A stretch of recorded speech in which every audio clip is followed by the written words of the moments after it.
Okay. Dari ta. Dari.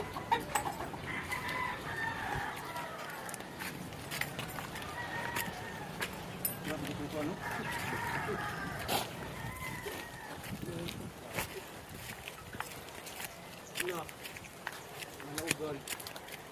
Na, ano itong pagga, nagatumbay.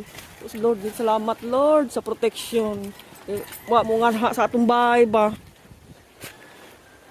Ito yung hagupit ng bagyo mga kalagno. Dito tayo sa lugar ng Sugod sa Leyte. So, ito yung hagupit niya. Malakas rin. So, yung manukan namin nandyan. Tapos natambakan siya ng mga ayero. So, hindi siya Bubong pwede ng mapasok kabilang dyan. bahay. Kabilang bahay. Bubong ng kabilang bahay. Dito sa tulungan ng ating manok. Buti na lang hindi nasagasaan yung manok natin. Lisang po manok oy. Uwian doon ako. Sus, diri po naluwak sa ato. Nagkakaiwa ka dyan hintong-tong. Des atop na to ba? Yun nga. Uy!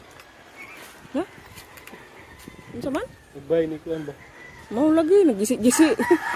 Nagisi-gisian ra pa sa hangin. Nagdaghar pang kakao.